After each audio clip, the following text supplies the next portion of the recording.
ਉਪਦੇਸ਼ ਗੁਰੂ ਹਰ ਹਰ ਜਪ ਜਾਪੈ।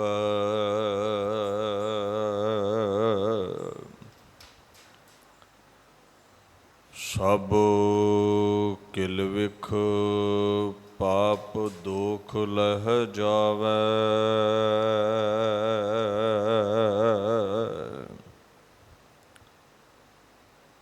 ਫਿਰ ਚੜ੍ਹੈ ਦਿਵਸ ਗੁਰਬਾਣੀ ਗਾਵੈ। ਬਹਿੰਦਿਆਂ ਉੱਠਦਿਆਂ ਹਰ ਨਾਮ ਧਿਆਵੈ।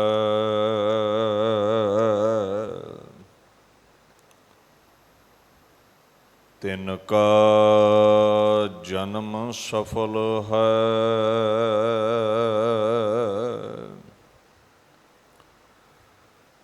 ਜੋ ਚੱਲਹਿ ਸਤਿਗੁਰ ਭਾਏ।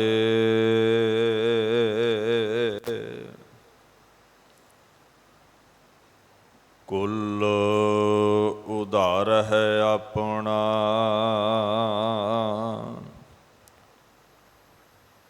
ਧਨ ਜੁਣੇਂਦੀ ਮਾਏ।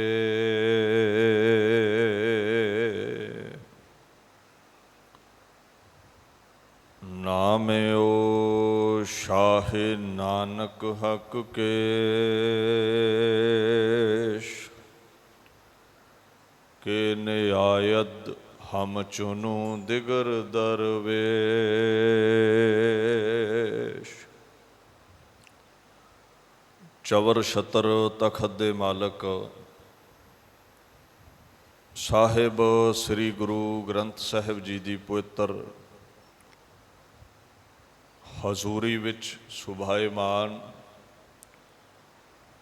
ਗੁਰੂ ਸਰੂਪ ਗੁਰੂ ਪਿਆਰੀ ਖਾਲਸਾ ਸਾਧ ਸੰਗਤ ਜੀ ਫਤਿਹ ਪ੍ਰਵਾਨ ਕਰੋ। ਵਾਹਿਗੁਰੂ ਜੀ ਕਾ ਖਾਲਸਾ ਵਾਹਿਗੁਰੂ ਜੀ ਕੀ ਫਤਿਹ। ਧੰਨ ਧੰਨ ਸ੍ਰੀ ਗੁਰੂ ਹਰਿਕ੍ਰਿਸ਼ਨ ਸਾਹਿਬ ਸੱਚੇ ਪਾਤਸ਼ਾਹ ਜੀ ਦੇ ਪਵਿੱਤਰ ਸਥਾਨ ਗੁਰਦੁਆਰਾ ਸ਼੍ਰੀ ਬੰਗਲਾ ਸਾਹਿਬ ਵਿਖੇ ਹਾਜ਼ਰੀਨ ਹੋ ਕਰਕੇ ਅਤੇ ਲਾਈਵ ਟੈਲੀਕਾਸਟ ਉੱਪਰ ਆਪ ਸਰਬੱਤ ਸੰਗਤਾਂ ਨੇ ਸ਼੍ਰੀ ਗੁਰੂ ਗ੍ਰੰਥ ਸਾਹਿਬ ਸੱਚੇ ਪਾਤਸ਼ਾਹ ਜੀ ਦਾ ਪਵਿੱਤਰ ਫੁਰਮਾਨ ਸਰਵਣ ਕੀਤਾ ਹੈ। ਬੜੇ ਸਹਿਜ ਵਿੱਚ ਸਿੰਘ ਸਾਹਿਬ ਗਿਆਨੀ ਰਣਜੀਤ ਸਿੰਘ ਹੁਣਾਂ ਨੇ ਜੋ ਪਾਕ ਸ਼੍ਰੀ ਮੁਖਵਾਕ ਆਪ ਸੰਗਤ ਨੂੰ ਸਰਵਣ ਕਰਵਾਇਆ ਹੈ। ਆਓ ਸ਼੍ਰੀ ਗੁਰੂ ਗ੍ਰੰਥ ਸਾਹਿਬ ਮਹਾਰਾਜ ਜੀ ਦੀ ਇਸ ਅਗੰਮੀ ਬਾਣੀ ਦੀ ਵਿਚਾਰ ਦੇ ਨਾਲ ਜੁੜ ਕਰਕੇ ਆਪਣੇ ਸਮੇਂ ਨੂੰ ਜੀਵਨ ਨੂੰ ਸਫਲਾ ਕਰਨ ਦਾ ਯਤਨ ਕਰੀਏ। ਸਤਨਾਮ ਸ੍ਰੀ ਵਾਹਿਗੁਰੂ ਸਾਹਿਬ ਜੀ।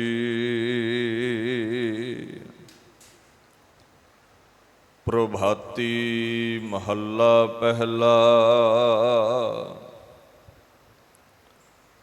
ਅੰਤਰ ਦੇਖੋ ਸ਼ਬਦ ਮਨ ਮਾਨਿਆ। ਅਵਰ ਨ ਰੰਗਨ ਹਾਰਾ। ਅਹਨਸੋ ਜੀਆ ਦੇਖ ਸੰਭਾਲੇ। ਤਿਸ ਹੀ ਕੀ ਸਰਕਾਰਾ।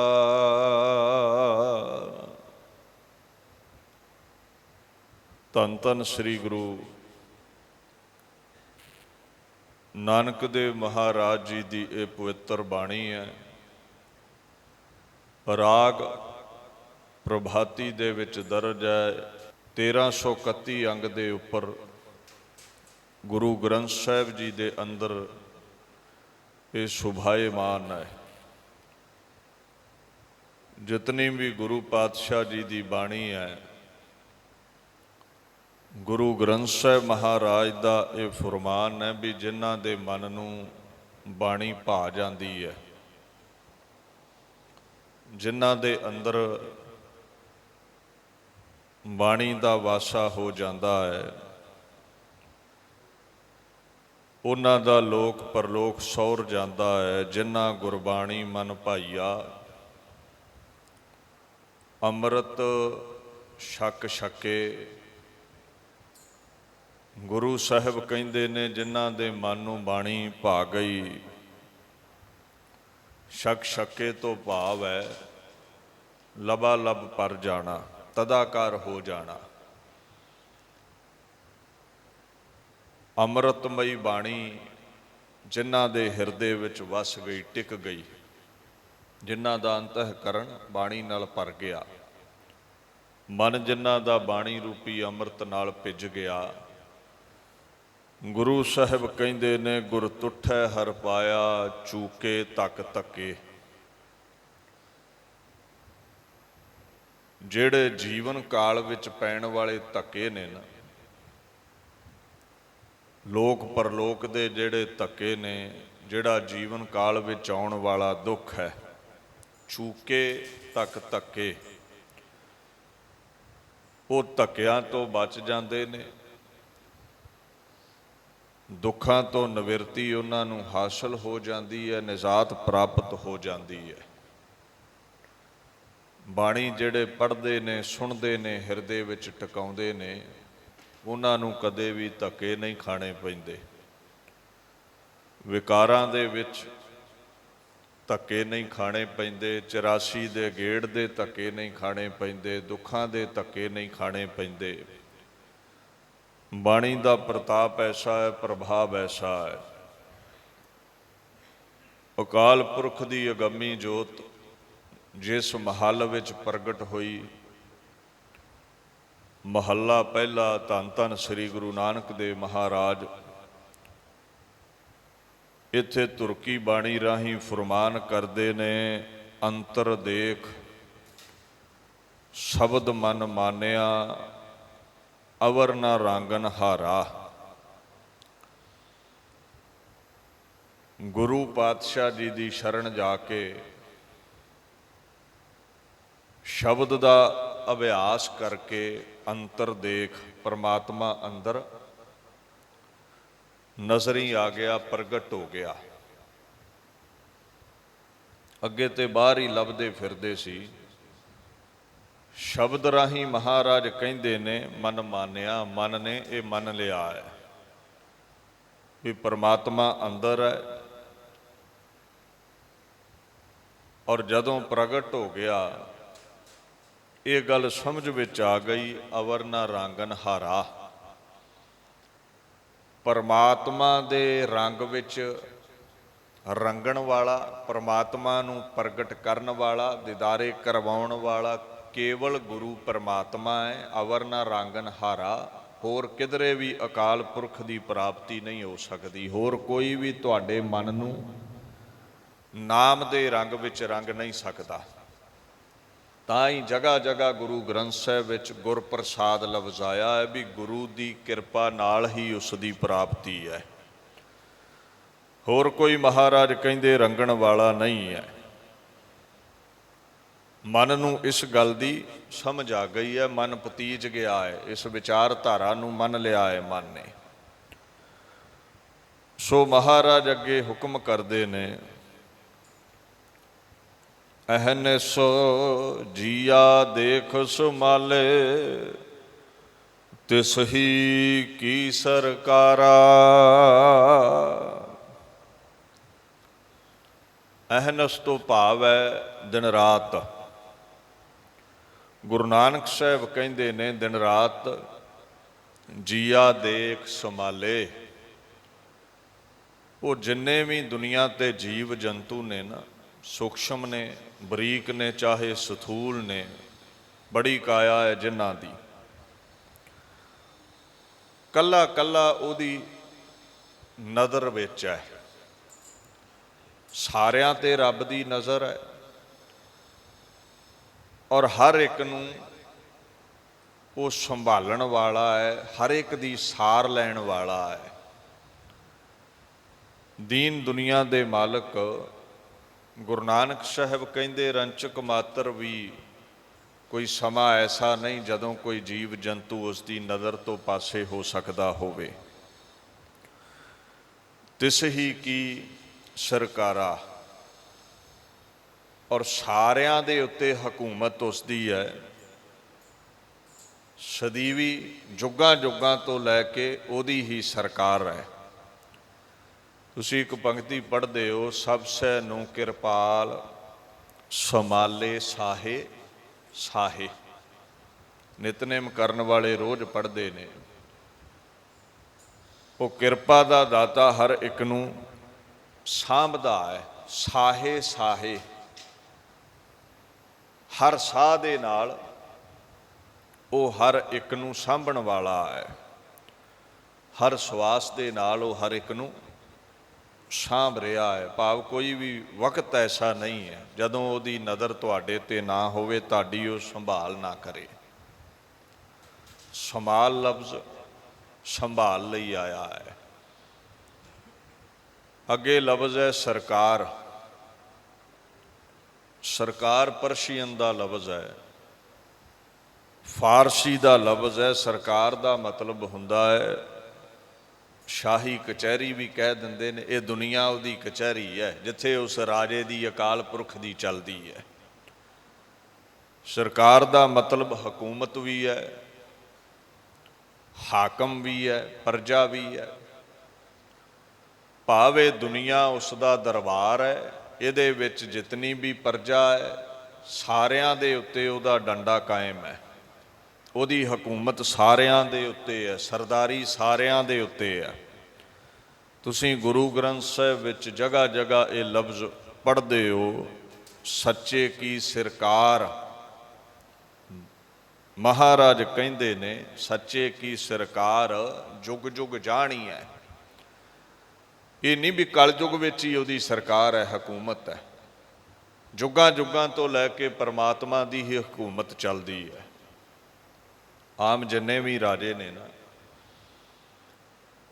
ਇੱਕ ਸਮਾਂ ਤੈਅ ਹੈ ਹਕੂਮਤ ਦਾ। ਕੋਈ ਪ੍ਰੈਸੀਡੈਂਟ ਹੈ, ਕੋਈ ਪ੍ਰਾਈਮ ਮਿਨਿਸਟਰ ਹੈ, ਕੋਈ 5 ਸਾਲ ਰਾਜ ਕਰੇਗਾ, ਫਿਰ ਇਲੈਕਸ਼ਨ ਜਿੱਤ ਜਾਵੇ, 5 ਸਾਲ ਹੋਰ ਵਾਧਾ ਹੈ, 15-20 ਸਾਲ ਵੀ ਕੋਈ ਰਾਜ ਕਰ ਲਵੇ। ਸਦੀਵੀ ਰਾਜ ਨਹੀਂ ਹੈ ਕਿਸੇ ਦਾ। ਔਰ ਇੱਕ ਹੱਦ ਹੈ, ਇੱਕ ਦੇਸ਼ ਹੈ ਜਿੱਥੋਂ ਤੱਕ ਉਹਦਾ ਰਾਜ ਹੈ। ਪਰ ਅਕਾਲ ਪੁਰਖ ਦੀ ਸਰਕਾਰ ਹਰ ਯੁੱਗ ਵਿੱਚ ਹੈ। ਕੋਈ ਸਰਹੱਦ, ਕੋਈ ਹੱਦਬੰਦੀ ਉਹਦੀ ਤਾਕਤ ਦੀ ਨਹੀਂ ਕਰ ਸਕਦਾ। ਸਮੁੱਚੀ ਕਾਇਨਾਤ ਅੰਦਰ, ਖੰਡਾਂ ਬ੍ਰਹਿਮੰਡਾਂ ਅੰਦਰ, ਉਹ ਜਿਹੜਾ ਅੰਦਰ ਪ੍ਰਗਟ ਗੁਰੂ ਨੇ ਕਰ ਦਿੱਤਾ ਅਕਾਲ ਪੁਰਖ, ਉਹਦੀ ਹੀ ਮਹਾਰਾਜ ਕਹਿੰਦੇ ਨੇ ਸਰਕਾਰ ਹੈ। ਸਾਰੇ ਉਸ ਦੇ ਹੀ ਅਧੀਨ ਨੇ, ਸਾਰਿਆਂ ਦੇ ਉੱਤੇ ਉਸ ਦਾ ਹੀ ਹੁਕਮ ਲਾਗੂ ਹੁੰਦਾ ਹੈ। ਸੋ ਮਹਾਰਾਜ ਕਹਿੰਦੇ ਉਹ ਪਰਮਾਤਮਾ ਆਪਣੀ ਪ੍ਰਜਾ ਸਮਝ ਕੇ ਸਭ ਨੂੰ ਸੰਭਾਲਦਾ ਹੈ, ਸਾਂਭਦਾ ਹੈ, ਝੋਲੀਆਂ ਭਰਦਾ ਹੈ, ਮਨ ਦੀਆਂ ਮੁਰਾਦਾਂ ਪੂਰੀਆਂ ਕਰਦਾ ਹੈ। ਕਿਉਂਕਿ ਅਸੀਂ ਰਾਜੇ ਕੋਲੋਂ ਮੰਗਦੇ ਹਾਂ ਤੇ ਰਾਜਾ ਦਿੰਦਾ ਹੈ, ਝੋਲੀਆਂ ਭਰਦਾ ਹੈ। ਪਰਮਾਤਮਾ ਮਨ ਨਿਸ਼ਚਿਤ ਵਸਤੂਆਂ ਦਿੰਦਾ ਹੈ, ਸਾਡੀ ਪਰਵਰਿਸ਼ ਪਾਲਣਾ ਕਰਨ ਵਾਲਾ ਹੈ, ਹੋਰ ਕੋਈ ਦੂਸਰਾ ਨਹੀਂ ਹੈ। ਅੱਗੇ ਮਹਾਰਾਜ ਦੀਨ ਦੁਨੀਆ ਦੇ ਮਾਲਕ ਕਹਿੰਦੇ, ਮੇਰਾ ਪ੍ਰਭ ਰਾਂਗ ਘਣੋ ਅਤ ਰੂੜੋ। ਉਹ ਜਿਹੜਾ ਪਰਮਾਤਮਾ ਹੈ ਨਾ, ਉਹ ਬੜਾ ਗੂੜਾ ਹੈ। ਭਾਵ ਕਿ ਹਰ ਜਗ੍ਹਾ ਉਹ ਮੌਜੂਦ ਹੈ। ਉਹਦੇ ਪ੍ਰੇਮ ਦਾ ਰੰਗ, ਅਤ ਦਾ ਮਤਲਬ ਹੁੰਦਾ ਹੈ ਬਹੁਤਾਤ ਵਿੱਚ, ਬੜਾ ਗੂੜਾ ਹੈ। ਪ੍ਰਭ ਲਫ਼ਜ਼ ਆਉਂਦਾ ਹੈ ਜਿਹਦੀ ਪ੍ਰਭਾ ਬੜੀ ਹੈ ਦੁਨੀਆ ਤੇ, ਜਿਹਦੀ ਵਡਿਆਈ ਬੜੀ ਹੈ ਦੁਨੀਆ ਤੇ, ਬਲਵਾਨ ਜੋ ਸਭਨਾ ਦਾ ਮਾਲਕ ਹੈ। ਘਣੋ ਅਦਕ ਨੂੰ ਕਹਿੰਦੇ ਨੇ, ਬਹੁਤਾਤ ਵਿੱਚ ਹੈ ਜੋ। ਕਹਿੰਦੇ ਹੈ ਪਰਮਾਤਮਾ ਤੂੰ ਬੜਾ ਘਣਾ ਗੂੜਾ ਹੈ, ਭਾਵ ਕਿ ਪ੍ਰੇਮ ਰੰਗ ਵਿੱਚ ਰੰਗਿਆ ਹੋਇਆ ਹੈ ਤੂੰ। ਰੂੜੋ ਦਾ ਮਤਲਬ ਹੈ ਬੜਾ ਉੱਤਮ ਹੋਣਾ, ਬੜਾ ਅੱਛਾ, ਬੜਾ ਸੁੰਦਰ। ਸੋ ਗੁਰੂ ਨਾਨਕ ਸਾਹਿਬ ਕਹਿੰਦੇ ਜਿਹੜਾ ਮੇਰਾ ਪ੍ਰਭੂ ਪਰਮਾਤਮਾ ਹੈ ਉਹ ਗੂੜੇ ਪ੍ਰੇਮ ਰੰਗ ਵਿੱਚ ਰੰਗਿਆ ਹੋਇਆ ਹੈ। ਰੂੜੋ ਕਹੋ ਨਾ ਕਹਿਆ ਜਾਈ, ਕਿੰਨੇ ਕੁ ਗੂੜੇ ਰੰਗ ਦਾ ਹੈ, ਕਿਤਨਾ ਕੁ ਸੁੰਦਰ ਹੈ, ਕਿਤਨਾ ਕੁ ਪ੍ਰੇਮ ਰੰਗ ਵਿੱਚ ਰੰਗਿਆ ਹੋਇਆ ਹੈ, ਕਹਿੰਦੇ ਇਹ ਬਿਆਨ ਨਹੀਂ ਕੀਤਾ ਜਾ ਸਕਦਾ। ਰੂੜੋ ਦਾ ਮਤਲਬ ਹੈ ਜੋ ਬੜਾ ਹੀ ਸੁੰਦਰ ਹੈ। ਕਿੰਨਾ ਕੁ ਸੁੰਦਰ ਹੈ, ਕਹਿੰਦੇ ਕੋਈ ਅਲਫਾਜ਼ ਹੈ ਨਹੀਂ ਜਿਹੜੇ ਬਿਆਨ ਕਰ ਸਕਣ। ਮਹਾਰਾਜ ਕਹਿੰਦੇ ਨੇ ਅਤ ਸੁੰਦਰ ਅਪਾਰ ਅਨੂਪ। ਗੁਰੂ ਗ੍ਰੰਥ ਸਾਹਿਬ ਦੇ ਬੋਲ ਨੇ, ਜੇ ਕੋਈ ਇਹ ਲਫ਼ਜ਼ ਪੜ੍ਹ ਕੇ ਆਖੇ ਵੀ ਉਹ ਬੜਾ ਸੁੰਦਰ ਗੂੜੇ ਰੰਗ ਦਾ ਹੈ, ਕਿਤਨਾ ਕੁ ਸੁੰਦਰ ਹੈ, ਤੇ ਗੁਰੂ ਗ੍ਰੰਥ ਸਾਹਿਬ ਹਰ ਸਵਾਲ ਦਾ ਜਵਾਬ ਆਪ ਦਿੰਦੇ ਨੇ। ਜਗਿਆਸੂਆਂ ਦੇ ਜਿਹੜੇ ਸਵਾਲ ਨੇ ਉਹ ਵੀ ਆਪ ਪ੍ਰਗਟ ਕਰਦੇ ਨੇ ਅਤੇ ਜਵਾਬ ਵੀ ਦਿੰਦੇ ਨੇ। ਕਹਿੰਦੇ ਅਤ ਸੁੰਦਰ ਅਪਾਰ ਅਨੂਪ, ਇੰਨਾ ਕੁ ਸੁੰਦਰ ਹੈ ਜੋ ਅਨੂਪ ਹੈ, ਉਪਮਾ ਤੋਂ ਰਹਿਤ ਹੈ। ਕੋਈ ਜ਼ੁਬਾਨ ਐਸੀ ਨਹੀਂ ਜਿਹੜੀ ਬਿਆਨ ਕਰ ਸਕੇ ਵੀ ਕਿੱਡਾ ਕੁ ਸੁੰਦਰ ਹੈ ਉਹ। ਅੱਛਾ, ਅਕਾਲ ਪੁਰਖ ਨੂੰ ਬਿਆਨ ਕਰਨਾ ਤੇ ਦੂਰ।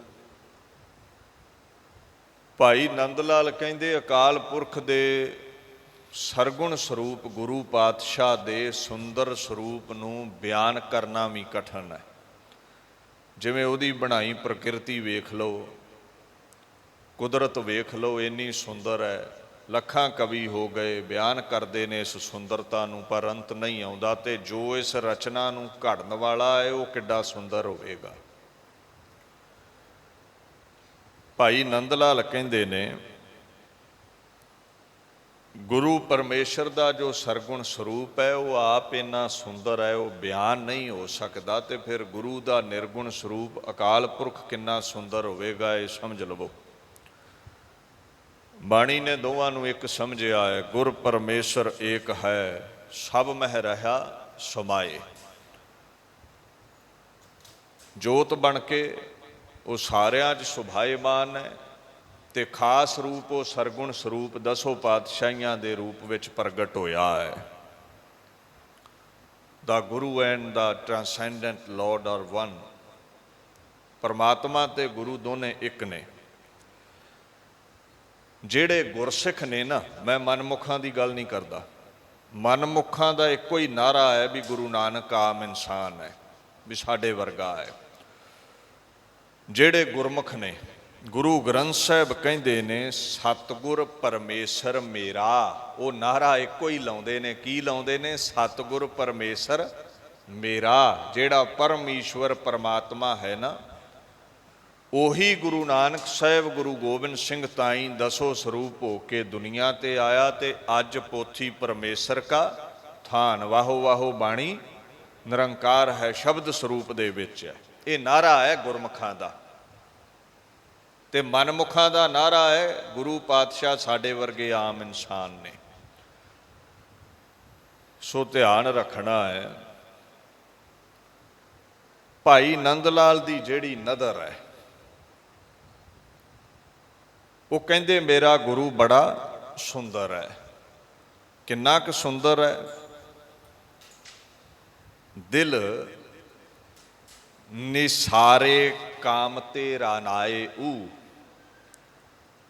ਉਹਨਾਂ ਦੀ ਇੱਕ ਗਜ਼ਲ ਹੈ, ਦਿਲ ਨਿਸਾਰੇ ਕਾਮ ਤੇ ਰਾਨਾਏ ਊ, ਜਾਂ ਫਿਦਾਏ ਜਾਨੇ ਜਨਾਨਸਤ ਬਸ। ਹੁਣ ਇਹਨਾਂ ਅਲਫਾਜ਼ਾਂ ਨੂੰ ਸਮਝਿਓ। ਨਿਸਾਰ ਕਹਿੰਦੇ ਨੇ ਕੁਰਬਾਨ ਹੋ ਜਾਣਾ, ਆਪਾ ਵਾਰ ਦੇਣਾ। ਕਾਮਤੇ ਤੋਂ ਭਾਵ ਹੈ ਜਿਹਦਾ ਕੱਦ ਕਾਠ ਬੜਾ ਉੱਚਾ ਹੋਵੇ, ਜੋ ਬੜਾ ਸੁੰਦਰ ਹੋਵੇ। ਰਾਨਾਏ ਬੜਾ ਕੋਮਲ ਹੈ, ਸੋਹਣਾ ਹੈ। ਕਹਿੰਦੇ ਮੇਰਾ ਗੁਰੂ ਗੋਬਿੰਦ ਸਿੰਘ ਬੜਾ ਸੁੰਦਰ ਹੈ, ਮੈਂ ਉਹਦੇ ਜਦੋਂ ਕੱਦ ਵੱਲ, ਉਹਦੀ ਸੁੰਦਰਤਾ ਵੱਲ, ਕੋਮਲਤਾ ਵੱਲ, ਸੁਹੱਪਣ ਵੱਲ ਵੇਖਦਾ ਹਾਂ ਨਾ, ਜਾਂ ਫਿਦਾਏ ਜਾਨੇ ਜਾਨਾਨਸਤ ਬਸ। ਉਹ ਪਰਸ਼ੀਅਨ ਦੇ ਮਹਾਨ ਵਿਦਵਾਨ ਕਹਿੰਦੇ ਨੇ, ਜਾਂ ਇਹ ਜਿਹੜੀ ਜਾਨ ਹੈ, ਫਿਦਾਏ ਦਾ ਮਤਲਬ ਵਾਰ ਦੇਣਾ। ਗੁਰੂ ਗੋਬਿੰਦ ਸਿੰਘ ਏਡਾ ਕੁ ਸੁੰਦਰ ਹੈ, ਮੈਂ ਉਸ ਦੀ ਜਾਨ ਤੋਂ ਆਪਣੀ ਜਾਨ ਵਾਰ ਦੇਵਾਂ। ਆਪਾ ਵਾਰ ਨੂੰ ਦਿਲ ਕਰਦਾ ਹੈ ਜਦੋਂ ਉਸ ਪ੍ਰੀਤਮ ਦੇ ਦਰਸ਼ਨ ਹੋ ਜਾਂਦੇ ਨੇ। ਐ ਭਾਈ ਨੰਦ ਲਾਲ, ਤੁਸੀਂ ਏਡੇ ਵੱਡੇ ਅਰਬੀ ਫਾਰਸੀ ਦੇ ਵਿਦਵਾਨ ਹੋ, ਬੜੀ ਪੁਰਜ਼ੋਰ ਕਲਮ ਹੈ ਤੁਹਾਡੇ ਹੱਥ ਵਿੱਚ, ਕਿੰਨਾ ਕੁ ਸੁੰਦਰ ਹੈ ਦੱਸ ਦਿਓ। ਕਹਿੰਦੇ ਏਡਾ ਸੁੰਦਰ ਹੈ, ਉਹਦੇ ਤੋਂ ਆਪਾ ਵਾਰ ਦਈਏ, ਪਰ ਅਲਫਾਜ਼ ਨਹੀਂ ਬਣੇ ਜਿਨ੍ਹਾਂ ਨਾਲ ਗੁਰੂ ਗੋਬਿੰਦ ਸਿੰਘ ਨੂੰ ਬਿਆਨ ਕੀਤਾ ਜਾ ਸਕੇ। ਤੇ ਜੇ ਉਹਦੇ ਸਰਗੁਣ ਸਰੂਪ ਗੁਰੂ ਪਾਤਸ਼ਾਹੀ ਏਡੇ ਸੁੰਦਰ ਨੇ, ਤੇ ਪਰਮਾਤਮਾ ਜੋ ਉਸ ਮੂਰਤ ਨੂੰ ਘੜਨ ਵਾਲਾ ਹੈ, ਉਹ ਆਪ ਕਿਤਨਾ ਸੁੰਦਰ ਹੋਵੇਗਾ। ਗੁਰੂ ਨਾਨਕ ਸਾਹਿਬ ਪ੍ਰਭਾਤੀ ਰਾਗ ਰਾਹੀਂ ਇਹੀ ਹੁਕਮ ਕਰਦੇ ਨੇ, ਕਹਿੰਦੇ ਉਹ ਇੰਨਾ ਸੁੰਦਰ ਹੈ, ਮੇਰਾ ਪ੍ਰਭ ਰਾਗ ਘਣੋ ਅਤ ਰੂੜੋ, ਉਹਦਾ ਅੰਤ ਨਹੀਂ ਪਾਇਆ ਜਾ ਸਕਦਾ, ਇਤਨਾ ਸੁਹੱਪਣ ਹੈ ਉਹਦੇ ਉੱਤੇ। ਅੱਗੇ ਕੁਝ ਉਹਦੇ ਗੁਣ ਬਿਆਨ ਕਰਦੇ ਨੇ, ਦੀਨ ਦਇਆਲ ਪ੍ਰੀਤਮ ਮਨ ਮੋਹਨ, ਅਤ ਰਸ ਲਾਲ ਸਗੂੜੋ। ਰਹਾਓ। ਗੁਰੂ ਨਾਨਕ ਸਾਹਿਬ ਸੱਚੇ ਪਾਤਸ਼ਾਹ ਕਹਿੰਦੇ ਉਹ ਪਰਮਾਤਮਾ ਦੀਨਾਂ ਦੇ ਉੱਤੇ ਦਇਆਲ ਹੈ, ਦੀਨਾਂ ਤੇ ਦਇਆ ਕਰਨ ਵਾਲਾ ਹੈ। ਦੀਨ ਦੇ ਬੜੇ ਅਰਥ ਨੇ। ਦੀਨ ਦਾ ਮਤਲਬ ਹੈ ਕੁਝ ਝੋਲੀ ਪਾ ਦੇਣਾ, ਦੇ ਦੇਣਾ। ਦੀਨ ਦਾ ਮਤਲਬ ਦਰਿਦਰ ਵੀ ਹੈ, ਗਰੀਬੀ ਵੀ ਹੈ। ਹੁਣ ਦੀਨ ਦੁੱਖ ਭੰਜਨ ਦਇਆਲ ਪ੍ਰਭ ਬਾਣੀ ਚਾਹੁੰਦਾ ਨਾ, ਗਰੀਬੀ ਨੂੰ ਭੰਨਣ ਵਾਲਾ ਹੈ ਪਰਮਾਤਮਾ, ਗਰੀਬੀ ਨੂੰ ਦੂਰ ਕਰਨ ਵਾਲਾ ਹੈ ਪਰਮਾਤਮਾ। ਦੀਨ ਦਰਿਦਰ। ਕਈ ਵਾਰ ਹੁਣ ਪ੍ਰਚਾਰਕ ਸ਼੍ਰੇਣੀ ਹੈ ਸਾਡੀ, ਕਈ ਮਿਲ ਪੈਂਦੇ ਨੇ ਪਿਆਰੇ, ਉਹ ਕਹਿੰਦੇ ਮਨ ਨਹੀਂ ਟਿਕਦਾ, ਅੰਮ੍ਰਿਤ ਵੇਲੇ ਨਹੀਂ ਉੱਠਿਆ ਜਾਂਦਾ। ਉਹ ਸੋਚਦੇ ਨੇ ਵੀ ਕੋਈ ਫੂਕ ਫਾਕ ਮਾਰੇ ਬਾਬਾ ਤੇ ਕੰਮ ਚੱਲੇਗਾ। ਇੱਦਾਂ ਕੁਝ ਨਹੀਂ ਹੁੰਦਾ। ਤਰਲਾ ਹੀ ਹੈ, ਗੁਰੂ ਹਰਕ੍ਰਿਸ਼ਨ ਦੇ ਦਰ ਤੇ ਲੈ ਲਵੋ ਤੇ ਅੰਮ੍ਰਿਤ ਵੇਲਾ ਬਖਸ਼ ਦੇਣਗੇ, ਦਲਿੱਦਰ ਤੁਹਾਡਾ ਹਰ ਲੈਣਗੇ। ਅਕਾਲ ਪੁਰਖ ਗੁਰੂ ਪਰਮੇਸ਼ਰ ਕੋਲ ਹੀ ਇਹ ਮਰਾਤਬਾ ਹੈ। ਇੱਕੋ ਹੀ ਤਰੀਕਾ ਹੈ, ਉਹ ਹੈ ਅਰਦਾਸ। ਚਾਹੇ ਕੋਈ ਸੰਤ ਦੀ ਉਪਾਧੀ ਤੇ ਹੈ, ਮਹਾਂਪੁਰਸ਼ ਹੈ, ਇਹ ਅਵਸਥਾ ਮਾਣ ਰਿਹਾ ਹੈ, ਅਗਰ ਉਸ ਦਾ ਮਨ ਰਸ ਮਾਣ ਰਿਹਾ ਹੈ ਬਾਣੀ ਦਾ, ਤੇ ਇੱਕ ਦਿਨ ਉਹ ਵੀ ਇੱਥੋਂ ਹੀ ਚੱਲਿਆ ਹੋਵੇਗਾ ਜਦੋਂ ਮਨ ਨਹੀਂ ਸੀ ਟਿਕਦਾ। ਪਰ ਗੁਰੂ ਦੇ ਅੱਗੇ ਅਰਦਾਸ ਕਰਦੇ ਰਹੀਏ ਤੇ ਉਹ ਅਰਦਾਸ ਪੂਰੀ ਕਰ ਦਿੰਦਾ ਹੈ। ਇਹੀ ਰਸਤਾ ਹੈ। ਤਰਲਾ ਲਓ ਅਕਾਲ ਪੁਰਖ ਦਾ। ਏਡਾ ਵੱਡਾ ਭਗਤ ਕਹੀਦਾ ਹੈ ਦੁਨੀਆ 'ਚ ਬਾਬਾ ਫਰੀਦ, ਤੇ ਅਰਦਾਸ ਪਤਾ ਕੀ ਹੈ ਉਹਦੀ? ਸ਼ੇਖ ਫਰੀਦਾ ਖੈਰ ਦੀਜੈ ਬੰਦਗੀ। ਤਰਲਾ ਲੈਂਦਾ ਹੈ ਰੱਬ ਦਾ ਵੀ ਮੇਰੀ ਝੋਲੀ ਇਬਾਦਤ ਪਾ, ਆਪਣੀ ਭਗਤੀ ਪਾ, ਮਨ ਨਹੀਂ ਟਿਕਦਾ। ਸੋ ਮਹਾਰਾਜ ਕਹਿੰਦੇ ਨੇ ਉਹਦੇ ਅੱਗੇ ਤਰਲਾ ਲੈਣਾ ਪੈਂਦਾ ਹੈ। ਉਹ ਦਲਿੱਦਰ ਵੀ ਦੂਰ ਕਰਦਾ ਹੈ। ਦੀਨ ਤੋਂ ਭਾਵ ਦਲਿੱਦਰ। ਉਹ ਦਿਆਲੂ ਹੋ ਕੇ ਦਰਿੱਦਰ ਦੂਰ ਕਰਦਾ ਹੈ। ਦੀਨ ਤੋਂ ਭਾਵ ਗਰੀਬੀ। ਉਹ ਦਿਆਲੂ ਹੋ ਕੇ ਗਰੀਬੀ ਦੂਰ ਕਰਦਾ ਹੈ। ਦੀਨ ਦਾ ਮਤਲਬ ਅਨਾਥ ਵੀ ਹੈ, ਜਿਹਦੇ ਮਾਤਾ ਪਿਤਾ ਨਾ ਹੋਣ। ਤੇ ਬਾਣੀ ਕੀ ਕਹਿੰਦੀ ਹੈ? ਬਾਣੀ ਦਾ ਇਹ ਹੁਕਮ ਹੈ, ਦੀਨ ਦੁਆਰੈ ਆਇਓ ਠਾਕੁਰ। ਜਿਹਦਾ ਕੋਈ ਨਹੀਂ ਨਾ, ਉਹ ਅਕਾਲ ਪੁਰਖ ਦੇ ਦਰ ਦਾ ਹੋ ਜਾਵੇ, ਸਾਰੀ ਦੁਨੀਆ ਹੀ ਉਹਦੀ ਹੋ ਜਾਵੇਗੀ। ਸੋ ਦੀਨ ਦੇ ਬੜੇ ਅਰਥ ਨੇ। ਜੇ ਤੁਸੀਂ ਪਰਸ਼ੀਅਨ ਵਿੱਚ ਫਾਰਸੀ ਅਰਬੀ ਵੱਲ ਤੁਰੋ ਤੇ ਦੀਨ ਦਾ ਮਤਲਬ ਹੈ ਮਜ਼ਹਬ। ਇਹ ਬੜੀ ਵਾਰ ਗੁਰੂ ਗ੍ਰੰਥ ਸਾਹਿਬ ਵਿੱਚ ਆਇਆ ਹੈ। ਦੀਨ ਦਇਆਲ ਕਿਰਪਾਲ ਕਿਰਪਾ ਨਿਧ ਪੂਰਨ ਖਸਮ ਹਮਾਰੇ। ਜੇ ਕੋਈ ਧਰਮ ਵਿੱਚ ਪਰਪੱਕ ਹੈ ਉਹ ਵੀ ਤਾਂ ਅਕਾਲ ਪੁਰਖ ਉਹਦੇ ਤੇ ਦਿਆਲੂ ਹੈ। ਤੁਸੀਂ ਇੱਕ ਪੰਕਤੀ ਪੜ੍ਹਦੇ ਹੋ, ਸੂਰਾ ਸੋ ਪਹਿਚਾਨੀਆਂ ਜੋ ਲਰੈ ਦੀਨ ਕੈ ਹੇਤ। ਗੁਰੂ ਗ੍ਰੰਥ ਸਾਹਿਬ ਮਹਾਰਾਜ ਵਿੱਚ ਵੀ ਬੜੀ ਵਾਰ ਇਹ ਪਰਸ਼ੀਅਨ ਦੇ ਲਫ਼ਜ਼ ਆਏ ਨੇ। ਅਕਾਲ ਪੁਰਖ ਐਸਾ ਖਸਮ ਹੈ, ਜਿਵੇਂ ਇੱਕ ਇਸਤਰੀ ਦੀ ਖਸਮ ਤਾਂ ਹੀ ਮੰਗ ਹੁੰਦੀ ਹੈ ਨਾ, ਇਸਤਰੀ ਦੀ ਹਰ ਮਨੌਤ ਦੀ ਪੂਰਤੀ ਲਈ ਉਹਦੇ ਸਿਰ ਤੇ ਉਹਦਾ ਸਾਈਂ ਹੁੰਦਾ, ਉਹਦਾ ਖਸਮ ਹੁੰਦਾ ਹੈ।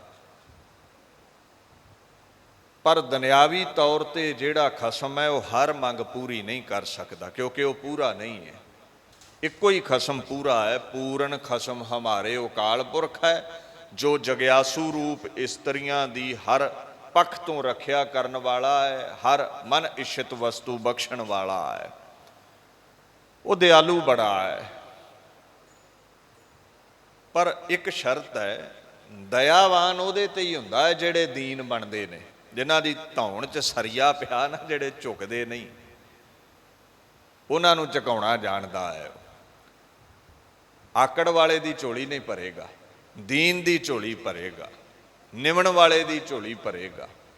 ਸੋ ਇੱਕ ਤਰੀਕਾ ਹੈ, ਗੁਰੂ ਨਾਨਕ ਸਾਹਿਬ ਕਹਿੰਦੇ ਨੇ, ਸ਼ਾਦੀ ਪੂਰਤੀ ਚਾਹੁਣਾ ਹੈ ਤੇ ਦੀਨ ਹੋ ਜਾ, ਨੀਵਾਂ ਹੋ ਜਾ, ਉਹਦੇ ਅੱਗੇ ਝੁਕਣਾ ਕਰ।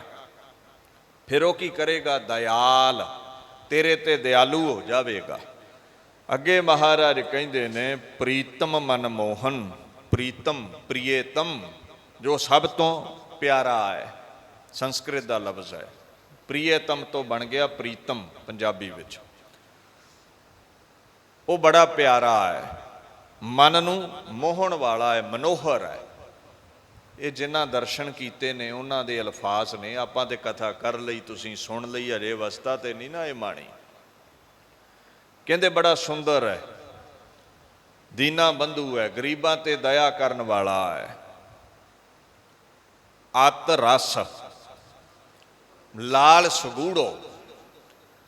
ਅਤ ਦਾ ਭਾਵ ਤੁਸੀਂ ਸਮਝਦੇ ਹੋ ਬਹੁਤ, ਅਧਿਕ।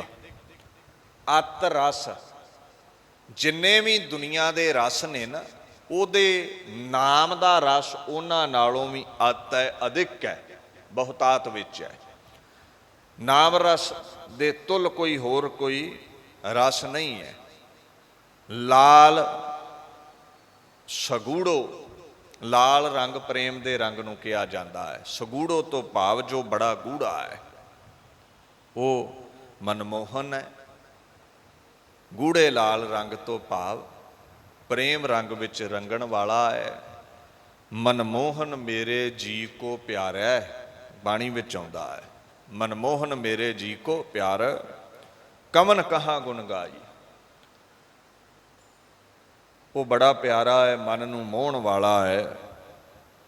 ਉਹਦਾ ਜਿਹੜਾ ਰੰਗ ਹੈ ਨਾ, ਰਸ ਹੈ। ਹੁਣ ਰਸ ਦੇ ਵੀ ਜੇ ਤੁਸੀਂ ਅਰਥ ਵੇਖੋ ਤੇ ਬੜੇ ਨੇ। ਉਹਦਾ ਰਸ ਬੜਾ ਗੂੜਾ ਹੈ, ਭਾਵ ਬੜਾ ਮਿੱਠਾ ਹੈ। ਬਾਬਾ ਫਰੀਦ ਜੀ ਦੀ ਸਾਖੀ ਤੁਸੀਂ ਸੁਣਦੇ ਹੀ ਹੋ। ਹੁਣ ਵੇਖੋ, ਜਿਹੜੀ ਰੱਬ ਨੂੰ ਮੰਨਣ ਵਾਲੀ ਮਾਤਾ ਹੈ ਨਾ, ਉਹ ਚਾਹਵੇਗੀ ਵੀ ਉਹਦੀ ਔਲਾਦ ਵੀ ਪਰਮਾਤਮਾ ਦੀ ਇਬਾਦਤ ਕਰਨ ਵਾਲੀ ਹੋਵੇ, ਨਾਮ ਰੰਗ ਵਿੱਚ ਰੰਗੀ ਹੋਵੇ। ਕਿਉਂਕਿ ਮਨੁੱਖੇ ਜਾਮੇ ਦਾ ਅਗਰ ਤੁਸੀਂ ਲਾਹਾ ਲੈਣਾ ਚਾਹੁੰਦੇ ਹੋ ਤਾਂ ਇਹੀ ਹੈ, ਭਈ ਪ੍ਰਾਪਤ ਮਨੁੱਖ ਦੇ ਹੁਰੀਆ, ਗੋਬਿੰਦ ਮਿਲਣ ਕੀ ਇਹ ਤੇਰੀ ਬਰੀਆ। ਰੱਬ ਨੂੰ ਮਿਲਣ ਦਾ ਇਹ ਸਮਾਂ ਹੈ, ਵਾਰੀ ਹੈ।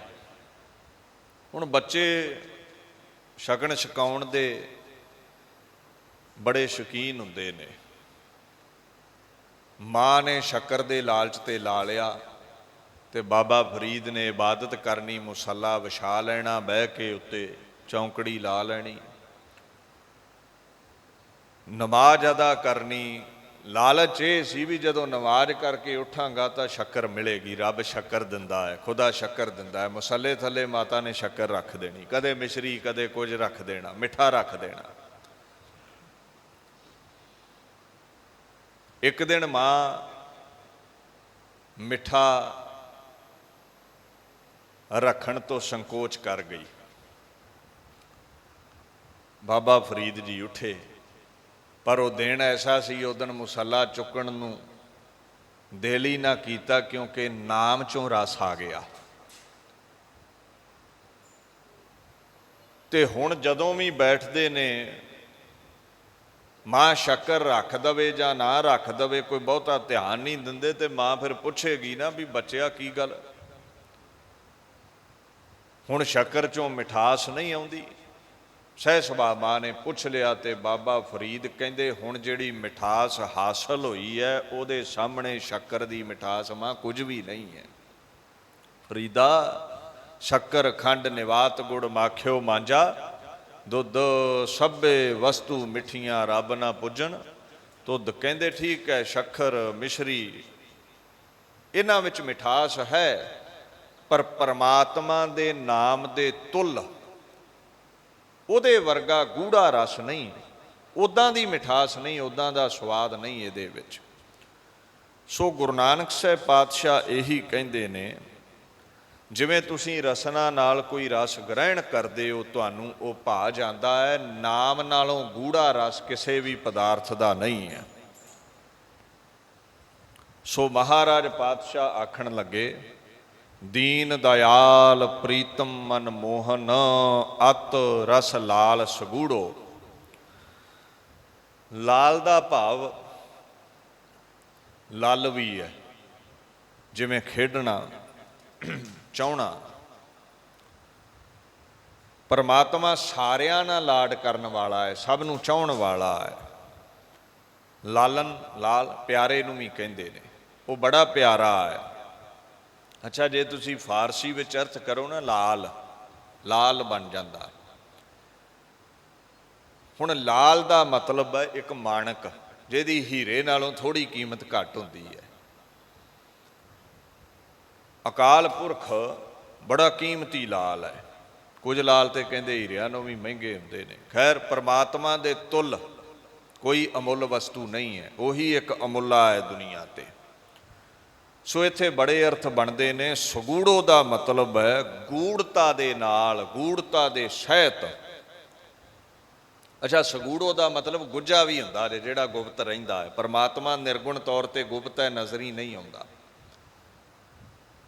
ਉਹ ਗੂੜੇ ਲਾਲ ਰੰਗ ਦੇ ਸਹਿਤ ਹੈ, ਭਾਵ ਕਿ ਪ੍ਰੇਮ ਰੰਗ ਦੇ ਸਹਿਤ ਹੈ। ਪ੍ਰੇਮ ਕਰੋਗੇ ਤੇ ਉਸ ਨੂੰ ਪਾ ਲਓਗੇ, ਗੂੜਾ ਪ੍ਰੇਮ ਕਰੋਗੇ ਤੇ ਉਸ ਨੂੰ ਹਾਸਲ ਕਰ ਲਓਗੇ। ਸੋ ਮਹਾਰਾਜ ਕਹਿੰਦੇ ਆ, ਪਰਮਾਤਮਾ ਦੀਨਾਂ ਉੱਤੇ ਦਇਆ ਕਰਨ ਵਾਲਾ ਹੈ, ਪ੍ਰੇਮ ਰੰਗ ਵਿੱਚ ਬੜਾ ਗੂੜਾ ਰੰਗਿਆ ਹੋਇਆ ਹੈ। ਰਹਾਓ ਉਪਰ ਕੂਪ ਗਗਨ ਪਨਹਾਰੀ, ਅੰਮ੍ਰਿਤ ਪੀਵਣ ਹਾਰਾ। ਉਹ ਜਿਹੜਾ ਪਰਮ ਈਸ਼ਵਰ ਹੈ ਨਾ, ਉਹ ਕਿੱਥੇ ਰਹਿੰਦਾ ਹੈ? ਅੰਦਰ ਦੀ ਗੱਲ ਕਰਦੇ ਨੇ, ਵੈਸੇ ਤੇ ਜ਼ਰੇ ਜ਼ਰੇ ਵਿੱਚ ਹੈ। ਮਹਾਰਾਜ ਕਹਿੰਦੇ ਨੇ ਜਿਹੜਾ ਗਗਨ ਹੈ ਨਾ, ਗਗਨ, ਗਗਨ ਇੱਥੇ ਕਿਹਾ ਗਿਆ ਹੈ ਦਸਮ ਦੁਆਰ ਨੂੰ, ਮਸਤਕ। 9 ਦੁਆਰੇ ਤੇ ਨਜ਼ਰੀ ਆਉਂਦੇ ਹੀ ਨੇ, 9 ਬਾਹਰ ਨੂੰ ਖੁੱਲ੍ਹਦੇ ਨੇ ਤੇ ਦਸਮ ਦੁਆਰ ਅੰਦਰ ਹੈ। ਇਹ ਅੱਖਾਂ ਨੇ, ਕੰਨ ਨੇ, ਨੱਕ ਦੇ ਛੇਕ ਨੇ, ਮੁਖਾਰ ਬਿੰਦ ਹੈ। ਇਹ ਜਿਤਨੇ ਵੀ ਸਰੀਰ ਦੇ ਅੰਦਰ ਛੇਕ ਨੇ, ਗੰਦਗੀ ਦੇ ਛੇਕ ਨੇ, ਇਹਨਾਂ ਤੋਂ ਲਹਿਦਾ ਇੱਕ ਦਸਵਾਂ ਦੁਆਰ ਹੈ। 9 ਦਰਵਾਜ਼ੇ ਬਾਹਰ ਨੂੰ ਖੁੱਲ੍ਹਦੇ ਨੇ, 10ਵਾਂ ਅੰਦਰ ਹੈ। ਉਹ ਕਹਿੰਦੇ ਉਪਰ ਕੂਪ ਗਗਨ ਪਨਿਹਾਰੀ। ਉਹ ਇਹਨਾਂ ਦਰਵਾਜ਼ਿਆਂ ਤੋਂ ਉੱਪਰ ਨੇ, ਜਿਹਨੂੰ ਚਿਦਾਕਾਸ਼ ਵੀ ਕਹਿ ਦਿੰਦੇ ਆ। ਚਿਦਾਕਾਸ਼ ਰੂਪੀ ਜੋ ਕੂਆਂ ਹੈ, ਕਹਿੰਦੇ ਜਿਹੜਾ ਦਸਮ ਦੁਆਰ ਰੂਪੀ ਖੂਹ ਹੈ ਨਾ, ਜੋ ਦਸਮ ਦੁਆਰ ਰੂਪੀ ਆਸਮਾਨ ਹੈ, ਗਗਨ ਹੈ, ਉਹਦੇ ਵਿੱਚ ਪਰਮਾਤਮਾ ਦਾ ਵਾਸਾ ਹੈ।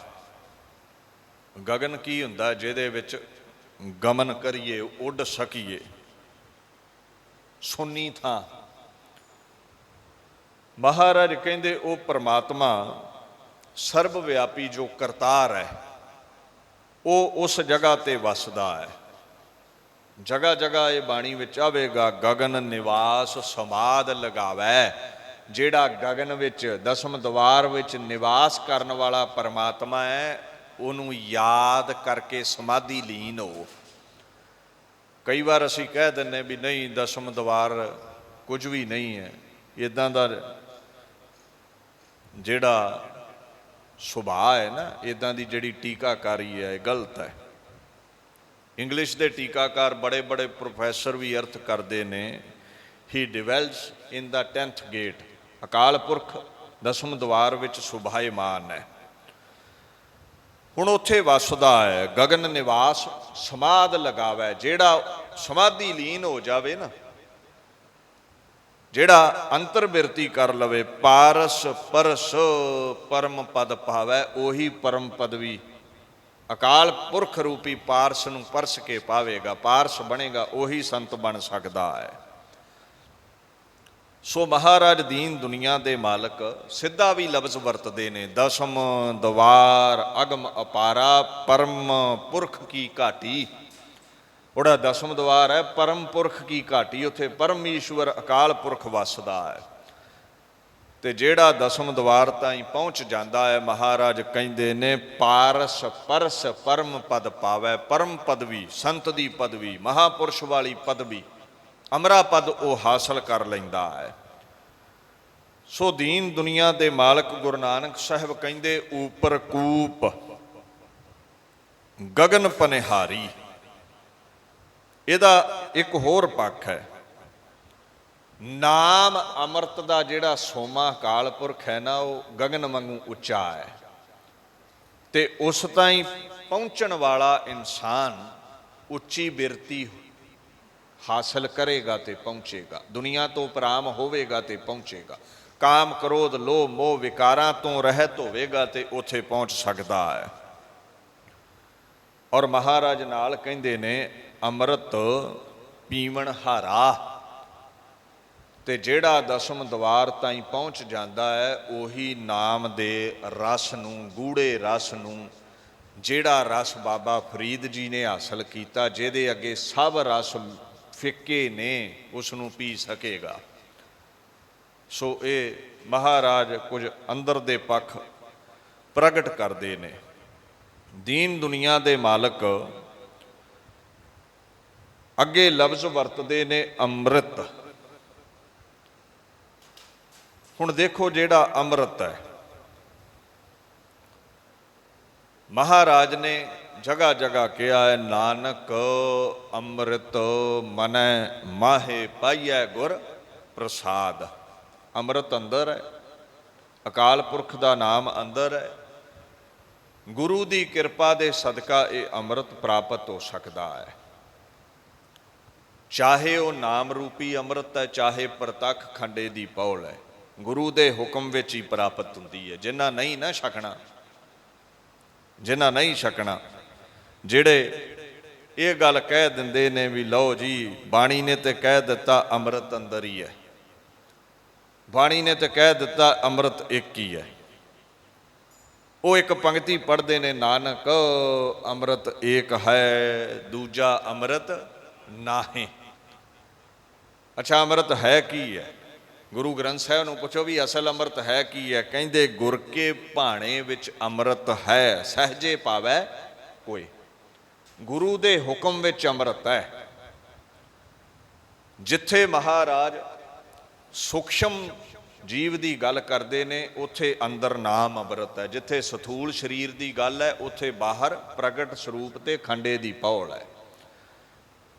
ਦੀਨ ਦੁਨੀਆ ਦੇ ਮਾਲਕ ਨੇ,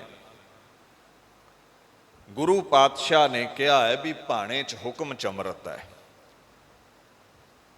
ਅੰਮ੍ਰਿਤ ਇੱਕ ਹੀ ਹੈ, ਉਹ ਹੈ ਗੁਰੂ ਦਾ ਹੁਕਮ। ਜਿਸ ਤਰ੍ਹਾਂ ਉਹ ਮੰਨ ਲਵੋਗੇ ਤੁਹਾਨੂੰ ਹਾਸਲ ਹੋ ਜਾਵੇਗਾ। ਕਦੇ ਮਹਾਰਾਜ ਮਨ ਦੀ ਖੁਰਾਕ ਨਾਮ ਅੰਮ੍ਰਿਤ ਬਖਸ਼ਦੇ ਨੇ, ਕਦੇ ਤਨ ਦੀ ਖੁਰਾਕ ਖੰਡੇ ਦੀ ਪੌਲ ਬਖਸ਼ਦੇ ਨੇ। ਅਸਲ ਵਿੱਚ ਅਸੀਂ ਮੰਨਣਾ ਗੁਰੂ ਦਾ ਹੁਕਮ ਹੈ। ਜੇ ਬਾਣੀ ਨੂੰ ਅੰਮ੍ਰਿਤ ਕਿਹਾ ਤੇ ਅਸੀਂ ਉਹ ਵੀ ਪੀਣੀ ਹੈ, ਤੇ ਜਿੱਥੇ ਖੰਡੇ ਦੀ ਪੌਲ ਨੂੰ ਅੰਮ੍ਰਿਤ ਕਿਹਾ ਅਸੀਂ ਉਹ ਵੀ ਛਕਣਾ ਹੈ। ਸੋ ਮਹਾਰਾਜ ਪਾਤਸ਼ਾਹ ਦੇ ਹੁਕਮ 'ਚ ਅੰਮ੍ਰਿਤ ਹੈ। ਜਦੋਂ ਨਾਮ ਦਾ ਅੰਮ੍ਰਿਤ ਛਕਦੇ ਆ, ਉਸੇ ਹੀ ਨਾਮ ਨਾਲ ਬਾਟੇ ਵਿੱਚ ਜਦੋਂ ਜਲ ਪਾ ਕੇ ਪਾਣੀ ਨੂੰ ਅੰਮ੍ਰਿਤ ਬਣਾਇਆ ਜਾਂਦਾ ਹੈ ਤੇ ਅਸੀਂ ਉਹ ਵੀ ਛਕਦੇ ਹਾਂ। ਪਹਿਲਾ 9 ਪਾਤਸ਼ਾਹੀਆਂ ਨੇ ਹੁਕਮ ਕੀ ਕੀਤਾ ਸੀ?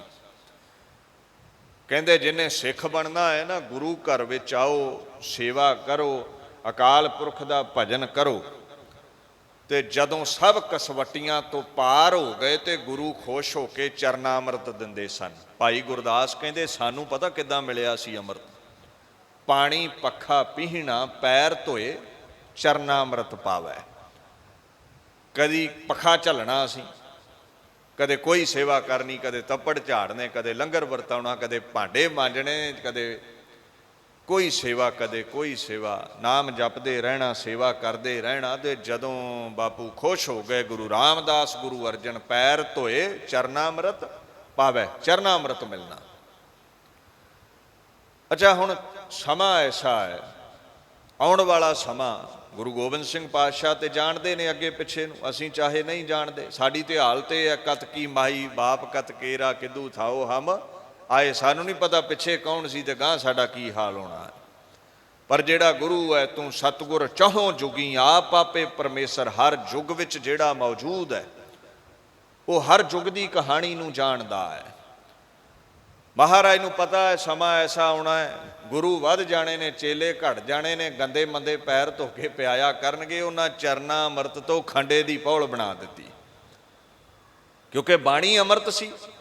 ਤੇ ਜਦੋਂ ਬਾਣੀ ਜਲ ਤੇ ਪੜ੍ਹੀ ਗਈ ਤੇ ਜਿਹੜਾ ਜਲ ਸੀ, ਜਿਹੜਾ ਪਾਣੀ ਸੀ, ਉਹ ਅੰਮ੍ਰਿਤ ਬਣ ਗਿਆ। ਇੱਕੋ ਹੀ ਅੰਮ੍ਰਿਤ ਹੈ ਨਾ, ਨਾਮ ਅੰਮ੍ਰਿਤ ਹੈ। ਤੇ ਨਾਮ ਜਿੱਥੇ ਵੀ ਵਰਸੇਗਾ ਉੱਥੇ ਹੀ ਅੰਮ੍ਰਿਤ ਬਣ ਜਾਵੇਗਾ। ਪਾਰਸ ਜਿੱਥੇ ਵੀ ਛੂਹੇਗਾ ਉੱਥੇ ਹੀ ਸੋਨਾ ਬਣੇਗਾ। ਸੋ ਮਹਾਰਾਜ ਨੇ ਹੁਕਮ ਕਰ ਦਿੱਤਾ ਵੀ ਹੁਣ ਖੰਡੇ ਦੀ ਪੌਲ ਛਕਣੀ ਹੈ। ਤੇ ਪੀਤੀ ਕਿਹਨੇ? ਉਹ ਅੰਮ੍ਰਿਤ ਛਕਿਆ ਕਿਹਨੇ? ਗੁਰ ਕੇ ਭਾਣੇ ਵਿੱਚ ਅੰਮ੍ਰਿਤ ਹੈ, ਸਹਜੇ ਪਾਵੈ ਕੋਏ, ਜਿਨ੍ਹਾਂ ਪ੍ਰਾਪਤ ਤਿਨ ਪੀਆ ਹਉਮੈ ਵਿੱਚੋਂ ਖੋਏ। ਜਿਨ੍ਹਾਂ ਮੈਂ ਮਾਰ ਲਈ, ਸਿਆਣਪਾਂ ਛੱਡ ਦਿੱਤੀਆਂ, ਤਰਕ ਕੁਤਰਕ ਛੱਡ ਦਿੱਤੇ ਵੀ ਕਿਉਂ ਛਕੀਏ ਅੰਮ੍ਰਿਤ, ਕਾਹਦੇ ਲਈ ਛਕੀਏ, ਕੀ ਹੁੰਦਾ ਹੈ। ਇਹਨਾਂ ਸਵਾਲਾਂ ਜਵਾਬਾਂ ਨੂੰ ਛੱਡ ਕੇ ਜਿਹੜਾ ਉਹਦੇ ਭਾਣੇ ਵਿੱਚ ਆ ਗਿਆ ਵੀ ਗੁਰੂ ਦਾ ਹੁਕਮ ਹੈ ਤੇ ਬਸ ਪੀਣਾ ਹੈ, ਛਕਣਾ ਹੈ। ਇਹ ਕੌਣ ਹੁਕਮ ਮੰਨੇਗਾ? ਹਉਮੈ ਵਿੱਚੋਂ ਖੋਏ, ਜਿਹਨੇ ਮੈਂ ਮਾਰੀ ਹੈ। ਜਿੱਥੇ ਮੈਂ ਹੈ ਉਹ ਗੁਰੂ ਦੀ ਮੱਤ ਨਹੀਂ ਲਵੇਗਾ, ਉਹ ਮੈਂ ਦੀ ਮੱਤ ਵਿੱਚ ਹੀ ਮਰਿਆ ਪਿਆ ਹੈ। ਬਸ ਹੁਕਮ ਮੰਨਣਾ ਹੈ, ਗੁਰੂ ਦਾ ਹੁਕਮ ਹੈ। ਕਾਰਨ ਕੀ ਹੈ? ਗੁਰੂ ਜਾਣਨ। ਗੁਰੂ ਦੇ ਹੁਕਮ ਵਿੱਚ ਚਰਨਾ ਅੰਮ੍ਰਿਤ ਮਿਲਦਾ ਸੀ ਤੇ ਸਿੱਖਾਂ ਛਕਿਆ। ਹੁਣ ਖੰਡੇ ਦੀ ਪੌਲ ਮਿਲਦੀ ਹੈ ਤੇ ਛਕੀ। ਤੇ ਕਈ ਵੀਰ ਕਹਿੰਦੇ ਨੇ ਵੀ ਪਤਾ ਹੀ ਕੋਈ ਨਹੀਂ ਕਿਹੜੀ ਬਾਣੀ ਪੜ੍ਹੀ ਤੇ ਕਦੋਂ ਪੜ੍ਹੀ ਤੇ ਕਿੰਨੇ ਪੜ੍ਹੀ। ਮੈਂ ਇੱਕ ਉਦਾਹਰਣ ਦੇ ਦੇਵਾਂ। ਭਾਈ ਜੈਤਾ ਜੀ, ਜਿਨ੍ਹਾਂ ਨੇ ਦਿੱਲੀ 'ਚੋਂ ਸੀਸ ਗੁਰੂ ਤੇਗ ਬਹਾਦਰ ਸਾਹਿਬ ਦਾ ਆਨੰਦਾਂ ਦੀ ਪੁਰੀ ਖੜਿਆ ਔਰ ਕਲਗੀਧਰ ਨੇ ਸੀਨੇ ਨਾਲ ਲਾ ਕੇ ਆਖਿਆ, ਰੰਗਰੇਟਾ ਗੁਰੂ ਕਾ ਬੇਟਾ। ਅੰਮ੍ਰਿਤ ਬਿਦ ਬੜੀ ਲੰਬੇਰੀ ਰਚਨਾ ਹੈ, ਮੈਂ ਇੱਕ ਪੰਕਤੀ ਪੜ੍ਹ ਦੇਵਾਂ। ਉਹਨਾਂ ਨੂੰ ਪੁੱਛੋ ਜੀ, ਤੁਸੀਂ ਭਾਈ ਜੀਵਨ ਸਿੰਘ ਕਿਵੇਂ ਬਣੇ ਹੋ ਭਾਈ ਜੈਤੇ ਤੋਂ?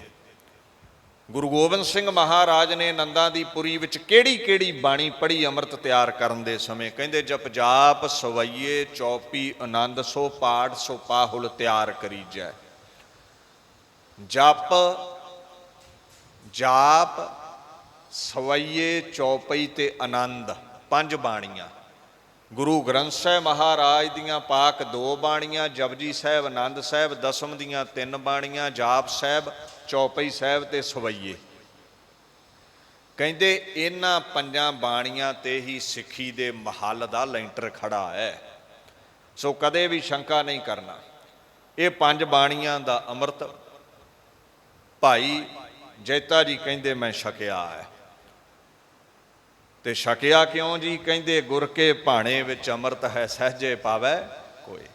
ਜਦੋਂ ਗੁਰੂ ਦਾ ਹੁਕਮ ਹੋਇਆ ਮੈਂ ਕਹਿੰਦੇ ਛਕ ਲਿਆ। ਖੈਰ ਮਹਾਰਾਜ ਗੁਰੂ ਨਾਨਕ ਸਾਹਿਬ ਕਹਿੰਦੇ ਨੇ ਅੰਮ੍ਰਿਤ ਉਹੀ ਛਕ ਸਕੇਗਾ, ਚਾਹੇ ਉਹ ਦਸਮ ਦਵਾਰ ਚੋਂ ਨਾਮ ਰਸ ਰੂਪੀ ਅੰਮ੍ਰਿਤ ਹੈ, ਚਾਹੇ ਇਹ ਪ੍ਰਤੱਖ ਕਲਗੀਧਰ ਵੱਲੋਂ ਬਖਸ਼ੀ ਖੰਡੇ ਦੀ ਪੌਲ ਹੈ। ਗੁਰੂ ਸਾਹਿਬ ਕਹਿੰਦੇ ਜਿਹੜਾ ਗੁਰੂ ਦੇ ਹੁਕਮ ਵਿੱਚ ਚੱਲੇਗਾ, ਜਿਹੜਾ ਗੁਰੂ ਤੇ ਅਕੀਦਾ ਰੱਖੇਗਾ, ਉਹੀ ਮਹਾਰਾਜ ਕਹਿੰਦੇ ਨੇ ਅੰਮ੍ਰਿਤ ਛਕ ਸਕਦਾ ਹੈ। ਅੱਗੇ ਪਾਤਸ਼ਾਹ ਆਖਣ ਲੱਗੇ, जिसकी रचना सो बिद जानै, गुरमुख ज्ञान विचारा। अकाल पुरख दा रचिया होया ये नाम रस रूपी अमृत है। ਉਹੀ ਜਾਣਦਾ ਹੈ ਵਿਦ, ਉਹੀ ਜਾਣਦਾ ਹੈ ਤਰੀਕੇ ਨੂੰ, ਔਰ ਤਰੀਕਾ ਉਹੀ ਸਾਨੂੰ ਦੱਸਦਾ ਹੈ ਵੀ ਗੁਰੂ ਦੇ ਹੁਕਮ ਨਾਲ ਹੀ ਅੰਮ੍ਰਿਤ ਛਕਿਆ ਜਾ ਸਕਦਾ ਹੈ। ਗੁਰਮੁਖ ਗਿਆਨ ਵਿਚਾਰਾ, ਇਹ ਗੁਰੂ ਵੱਲ ਮੁਖ ਕਰਕੇ ਜਗਿਆਸੂ ਨੇ ਗਿਆਨ ਹਾਸਲ ਕੀਤਾ। ਗਿਆਨ ਹਾਸਲ ਕਰਕੇ ਗੁਰੂ ਦਾ ਵਿਚਾਰ ਕੀਤੀ ਤੇ ਇਹ ਸਮਝ ਆ ਗਈ ਵੀ ਪਰਮਾਤਮਾ ਦੀ ਰਚੀ ਹੋਈ ਇਹ ਸ੍ਰਿਸ਼ਟੀ ਹੈ, ਉਹਦਾ ਹੀ ਰਚਿਆ ਹੋਇਆ ਨਾਮ ਰੂਪੀ ਅੰਮ੍ਰਿਤ ਹੈ ਤੇ ਉਹੀ ਪਿਆਉਣ ਵਾਲਾ ਹੈ। ਉਸਨੇ ਹੀ ਢੰਗ ਬਖਸ਼ਿਆ ਹੈ ਵੀ ਗੁਰੂ ਦੇ ਹੁਕਮ ਵਿੱਚ ਇਹ ਅੰਮ੍ਰਿਤ ਛਕਿਆ ਜਾ ਸਕਦਾ ਹੈ। ਸੋ ਮਹਾਰਾਜ ਪਾਤਸ਼ਾਹ ਗੁਰੂ ਨਾਨਕ ਸਾਹਿਬ ਅੱਗੇ ਹੁਕਮ ਕਰਦੇ ਨੇ। ਦੀਨ ਦੁਨੀਆ ਦੇ ਮਾਲਕ ਅੱਗੇ ਆਖਣ ਲੱਗੇ, ਪਸਰੀ ਕਿਰਣ ਰਸ ਕਮਲ ਬਿਗਾਸੇ, ਸਸ ਘਰ ਸੂਰ ਸਮਾਇਆ। ਸੋ ਗੁਰੂ ਨਾਨਕ ਸਾਹਿਬ ਪਾਤਸ਼ਾਹ ਇੱਥੇ ਹੁਕਮ ਕਰਦੇ ਨੇ, ਪਸਰੀ ਕਿਰਣ ਰਸ ਕਮਲ ਬਿਗਾਸੇ। ਜਿਹੜਾ ਕਮਲ ਦਾ ਫੁੱਲ ਹੁੰਦਾ ਹੈ ਨਾ, ਉਹ ਸੂਰਜ ਦੀ ਕਿਰਨ ਜਦੋਂ ਪਸਾਰਾ ਕਰਦੀ ਹੈ, ਪ੍ਰਗਟ ਹੁੰਦੀ ਹੈ, ਜਦੋਂ ਸੂਰਜ ਚੜ੍ਹਦਾ ਹੈ ਉਦੋਂ ਹੀ ਕੌਲ ਫੁੱਲ ਖਿੜਦਾ ਹੈ। ਕਮਲ ਦਾ ਫੁੱਲ ਉਦੋਂ ਹੀ ਖਿੜਦਾ ਹੈ। ਅੱਗੇ ਮਹਾਰਾਜ ਕਹਿੰਦੇ ਨੇ, ਸਸ ਘਰ ਸੂਰ ਸਮਾਇਆ। ਇੱਥੇ ਸਸ ਦਾ ਮਤਲਬ ਕੀ ਹੈ? ਚੰਦਰਮਾ। ਸੂਰ ਤੋਂ ਮਤਲਬ ਹੈ ਸੂਰਜ। ਸਸ ਘਰ ਸੂਰ ਸਮਾਇਆ। ਗੁਰੂ ਨਾਨਕ ਸਾਹਿਬ ਪਾਤਸ਼ਾਹ ਸਸ ਤੋਂ ਕਹਿੰਦੇ ਨੇ ਠੰਡਕ। ਤੇ ਠੰਡਕ ਕਿੱਥੇ ਹੈ? ਸਹਿਜ ਕਿੱਥੇ ਹੈ? ਰਸ ਕਿੱਥੇ ਹੈ? ਪ੍ਰੇਮ ਕਿੱਥੇ ਹੈ? ਸਤੋ ਗੁਣ ਵਿੱਚ। ਰਾਜਸੀ ਸੁਭਾਅ ਰਾਜਿਆਂ ਵਾਲਾ ਗਰਮ ਸੁਭਾਅ, ਤਾਮਸੀ ਸੁਭਾਅ ਪਾਪ ਕਮਾਉਣ ਵਾਲਾ, ਕ੍ਰੋਧੀ ਸੁਭਾਅ, ਸ਼ਾਂਤਕੀ ਸੁਭਾਅ ਸ਼ਾਂਤ ਚਿੱਤ। ਹੁਣ ਸੂਰਜ ਗਰਮ ਹੈ ਤੇ ਇੱਥੇ ਸਸ ਚੰਦਰਮਾ ਠੰਡਾ ਹੈ। ਸਤੋ ਗੁਣੀ ਠੰਡੇ ਹੋਣਾ ਹੈ, ਰਾਜਸੀ ਤੇ ਤਾਮਸੀ ਤੱਤੇ ਹੋਣਾ ਹੈ। ਵਿਕਾਰੀ ਸੁਭਾਅ ਕਹਿੰਦੇ ਨੇ ਮਨਮੁਖਾਂ ਵਾਲਾ ਸੁਭਾਅ, ਵਿਕਾਰੀ ਸੁਭਾਅ, ਰਾਜਸੀ ਤਾਮਸੀ ਸੁਭਾਅ। ਸਸ ਘਰ ਚੰਦਰਮੇ ਵਾਲੇ ਠੰਡੇ ਸੁਭਾਅ ਵਿੱਚ ਸਮਾ ਗਿਆ। ਅੰਮ੍ਰਿਤ ਦਾ ਰਸ ਹਾਸਲ ਕਰਨ ਵਾਲੇ, ਬਾਣੀ ਪੜ੍ਹਨ ਵਾਲੇ ਜਿਹੜੇ ਨੇ, ਉਹਨਾਂ ਦੇ ਅੰਦਰ ਸ਼ਾਂਤਕੀ ਸੁਭਾਅ ਪ੍ਰਗਟ ਹੁੰਦਾ ਹੈ, ਸ਼ਾਂਤ ਅਵਸਥਾ ਪ੍ਰਾਪਤ ਹੁੰਦੀ ਹੈ। ਤਪਸ਼ ਵਾਲਾ ਕ੍ਰੋਧੀ ਸੁਭਾਅ ਉਹਨਾਂ ਦਾ ਸ਼ਾਂਤਕੀ ਸੁਭਾਅ ਵਿੱਚ ਅਭੇਦ ਹੋ ਜਾਂਦਾ ਹੈ, ਸੂਰਜ ਚੰਦਰਮੇ ਵਿੱਚ ਸਮਾ ਜਾਂਦਾ ਹੈ। ਯੋਗ ਮਤ ਨੇ ਤੇ ਹੋਰ ਵੀ ਕਈ ਅਰਥ ਕੀਤੇ ਨੇ। ਖੈਰ ਸਮਾਂ ਸੀਮਿਤ ਹੈ, ਮੈਂ ਜੋ ਗੁਰਮਤਿ ਦੇ ਅਰਥ ਨੇ ਉਹਨਾਂ ਦੀ ਹੀ ਸਾਂਝ ਪਾਵਾਂ। ਮਹਾਰਾਜ ਪਾਤਸ਼ਾਹ ਕਹਿੰਦੇ, ਜਦੋਂ ਫਿਰ ਸ਼ਾਂਤਗੀ ਸੁਭਾਅ, ਪ੍ਰੇਮ ਰਸੀ ਸੁਭਾਅ ਪ੍ਰਾਪਤ ਹੋ ਗਿਆ ਤੇ ਜੀਵਨ ਕੌਲ ਫੁੱਲ ਵਾਂਗੂ ਖਿੜ ਉੱਠਿਆ। ਸਤ ਸੰਤੋਖ ਦਇਆ ਧਰਮ ਰੂਪੀ ਪੰਖੜੀਆਂ ਖਿੜ ਉੱਠੀਆਂ ਨੇ। ਇਹ ਨਾਮ ਰਸ ਦੀ ਬਰਕਤ ਹੈ, ਇਹ ਅੰਮ੍ਰਿਤ ਦੀ ਪਾਤਸ਼ਾਹ ਕਹਿੰਦੇ ਨੇ ਬਰਕਤ ਹੈ। ਅੱਗੇ ਆਖਣ ਲੱਗੇ, ਕਾਲ ਬਿਦੁੰਸ ਮਨਸਾ ਮਨ ਮਾਰੀ, ਗੁਰ ਪ੍ਰਸਾਦ ਪ੍ਰਭ ਪਾਇਆ। ਦੀਨ ਦੁਨੀਆ ਦੇ ਮਾਲਕ ਕਹਿੰਦੇ ਨੇ, ਕਾਲ ਬਿਦੁੰਸ ਮਨਸਾ ਮਨ ਮਾਰੀ। ਇਸ ਪ੍ਰਕਾਰ ਦੇ ਨਾਲ ਵਿਦੁੰਸ ਦਾ ਮਤਲਬ ਹੈ, ਵਿਦੁੰਸ ਦਾ ਭਾਵ ਹੁੰਦਾ ਮਾਰ ਦੇਣਾ। ਜਿਹੜਾ ਸਾਡੇ ਅੰਦਰ ਸਾਰਿਆਂ ਦੇ ਕਾਲ ਦਾ ਮੌਤ ਦਾ ਭੈ ਹੈ ਨਾ, ਕਾਲ ਵਿਦੁੰਸ ਮਨਸਾ ਮਨ ਮਾਰੀ। ਮੌਤ ਦਾ ਭੈ ਬਾਣੀ ਦੇ ਨਾਮ ਰਸ ਦੇ ਅੰਮ੍ਰਿਤ ਨੂੰ ਚੱਖ ਕੇ ਮਾਰ ਲਈਦਾ ਹੈ। ਕਹਿੰਦੇ ਕਾਲ ਦਾ ਭੈ ਵਿਦੁੰਸ ਕਰ ਦਿੱਤਾ, ਖਤਮ ਕਰ ਦਿੱਤਾ, ਮਾਰ ਦਿੱਤਾ। ਮਨਸਾ ਮਨ ਮਾਰੀ, ਜਿਹੜੀ ਮਨ ਦੀ ਮਨਸ਼ਾ ਸੀ, ਮਨ ਦੇ ਜਿਹੜੇ ਫੁਰਨੇ ਸੀ, ਮਨ ਦਾ ਜਿਹੜਾ ਮਕਸਦ, ਇਹ ਪਰਸ਼ੀਅਨ ਦਾ ਲਫ਼ਜ਼ ਹੈ ਮਨਸ਼ਾ, ਮਨ ਦਾ ਜਿਹੜਾ ਇਰਾਦਾ ਸੀ, ਅਰਬੀ ਦਾ ਲਫ਼ਜ਼ ਹੈ। ਜਿੰਨੇ ਵੀ ਮਨ ਦੇ ਮੈਲੇ ਫੁਰਨੇ ਸਨ ਸਾਰੇ ਹੀ ਅਸੀਂ ਖਤਮ ਕਰ ਲਏ, ਮਾਰ ਲਏ ਬਾਣੀ ਦੇ ਪ੍ਰਤਾਪ ਨਾਲ। ਗੁਰਪ੍ਰਸਾਦ ਪ੍ਰਭ ਪਾਇਆ ਗੁਰੂ ਦੀ ਕਿਰਪਾ ਦੇ ਨਾਲ, ਮਿਹਰਬਾਨੀ ਦੇ ਨਾਲ ਜਦੋਂ ਤੋਂ ਅਕਾਲ ਪੁਰਖ ਹਾਸਲ ਕੀਤਾ ਹੈ। ਹਉ ਸਤਿਗੁਰ ਵਿਟਹੁ ਵਾਰਿਆ ਜਿਨ ਹਰ ਪ੍ਰਭ ਦੀਆ ਦਿਖਾਏ। ਅਕਾਲ ਪੁਰਖ ਹੀ ਪਰਮਾਤਮਾ ਨੂੰ ਮਿਲਾਉਂਦਾ ਹੈ ਤੇ ਜਿਹਦੀ ਝੋਲੀ ਪਰਮਾਤਮਾ ਪੈ ਗਿਆ ਉਹਦੇ ਫੁਰਨੇ ਮੁੱਕ ਗਏ, ਮੰਗਣੇ ਮੁੱਕ ਗਏ। ਅਖੀਰਲੀਆਂ ਪੰਕਤੀਆਂ ਨੇ ਪਾਤਸ਼ਾਹ ਕਹਿੰਦੇ, ਅਤ ਰਸ ਰੰਗ ਚਲੂਲੈ ਰਾਤੀ ਦੂਜਾ ਰੰਗ ਨਾ ਕੋਈ। ਜਦੋਂ ਮਹਾਰਾਜ ਕਹਿੰਦੇ ਮਨੁੱਖਾਂ ਦੀ ਜੀਭਾ ਅਕਾਲ ਪੁਰਖ ਦੇ ਰਸ ਵਿੱਚ ਰੰਗੀ ਗਈ, ਫਿਰ ਹੁਣ ਮਾਇਆ ਦੇ ਰਸ ਉਹਨਾਂ ਨੂੰ ਦੂਜੇ ਰੰਗ ਜਿਹੜੇ ਨੇ ਚੰਗੇ ਨਹੀਂ ਲੱਗਦੇ। ਅਤ ਤੋਂ ਭਾਵ ਹੈ ਬੜਾ ਗੂੜੇ ਰੰਗ ਵਿੱਚ ਜਦੋਂ ਦੀ ਜ਼ੁਬਾਨ ਰੰਗੀ ਗਈ ਹੈ ਉਹਨਾਂ ਨੂੰ ਹੋਰ ਰੰਗ ਕੋਈ ਹੁਣ ਚੰਗਾ ਨਹੀਂ ਲੱਗਦਾ। ਚਲੂਲ ਗੂੜਾ ਲਾਲ ਰੰਗ, ਪ੍ਰੇਮ ਦੇ ਰੰਗ ਨੂੰ ਕਿਹਾ ਹੈ। ਮਹਾਰਾਜ ਕਹਿੰਦੇ ਨਾਨਕ ਰਸਨ ਰਸਾਏ ਰਾਤੇ ਰਵ ਰਹਿਆ ਪ੍ਰਭ ਸੋਈ। ਜਦੋਂ ਦਾ ਇਹ ਗਲੂਆ ਇਹ ਜ਼ੁਬਾਨ ਨਾਮ ਰੰਗ ਵਿੱਚ ਰੰਗੀ ਗਈ ਹੈ। ਰਵ ਰਹਿਆ ਪ੍ਰਭ ਸੋਈ, ਕਿਹਦੇ ਨਾਮ ਰੰਗ ਵਿੱਚ? ਜਿਹੜਾ ਹਰ ਜਗ੍ਹਾ ਰਵਿਆ ਹੈ। ਉਦੋਂ ਦੇ ਹੋਰ ਰਸ ਫਿੱਕੇ ਹੀ ਲੱਗਦੇ ਨੇ। ਜਾਂ ਇਉਂ ਸਮਝ ਲਓ ਜਿਨ੍ਹਾਂ ਦੀ ਰਸਨਾ ਨਾਮ ਰਸ ਵਿੱਚ ਰੰਗੀ ਗਈ ਉਹਨਾਂ ਨੂੰ ਹਰ ਜ਼ਰੇ ਵਿੱਚ ਪਰਮਾਤਮਾ ਨਜ਼ਰੀ ਆ ਗਿਆ। ਸੋ ਮਹਾਰਾਜ ਕਹਿੰਦੇ ਗੁਰਬਾਣੀ ਨਾਲ ਜੁੜੋ, ਨਾਮ ਰਸ ਵਿੱਚ ਰੰਗੇ ਜਾਓਗੇ ਤੇ ਜੀਵਨ ਸਫਲਾ ਹੋਵੇਗਾ। ਵਾਹਿਗੁਰੂ ਜੀ ਕਾ ਖਾਲਸਾ, ਵਾਹਿਗੁਰੂ ਜੀ ਕੀ ਫਤਿਹ।